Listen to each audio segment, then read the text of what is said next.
কোটা ব্যবস্থার সুযোগ নিয়ে সরকারি চাকরি বাগিয়ে নিয়েছিলেন এক তরুণী। এই নিয়ে ব্যাপক সমালোচনা তৈরি হয়। এরপরই তরুণীকে চাকরি থেকে সরিয়ে দেওয়া হয়। আলোচিত ওই তরুণীর নাম পূজা খেরকর।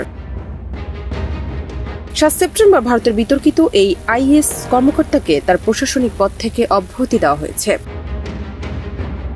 ভারতীয় সংবাদ মাধ্যমগুলোতে বলা হয়েছে, ইউনিয়ন পাবলিক সার্ভিস কমিশন পরীক্ষায় নিজের নাম, বাবা মায়ের নাম, ছবি, স্বাক্ষর, প্রতিবন্ধী প্রশংসাপত্র সবই বরাবর বদলেছেন পূজা। এসব অভিযোগের ভিত্তিতে গেল 31 জুলাই পূজার নিয়োগ বাতিল করে ইউপিএসসি। আদালতে পরিচয় জাল করে আমলা হওয়ার প্রবেশিকা পরীক্ষায় অংশ নেওয়ার জন্য দোষী সাব্যস্ত হয়েছেন তিনি। কেন্দ্রীয় সরকার অল ইন্ডিয়া সার্ভিস অ্যাক্ট 1954 এবং সিভিল সার্ভিস পরীক্ষা 2022 ধারার শিক্ষানবিশ আইন প্রয়োগ করে পূজার নিয়োগ বাতিল করেছে।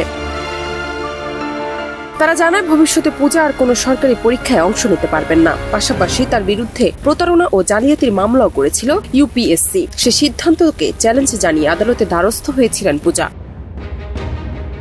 পূজার যুক্তি ছিল, একবার আমলা হিসেবে নিযুক্ত হলে আর ইউপিএসসির কিছু করার থাকে না। ফলে পূজাকে বরখাস্ত করার ক্ষমতাও তাদের হাতের বাইরে। এরপরই তার নিয়োগ বাতিল করল কেন্দ্র।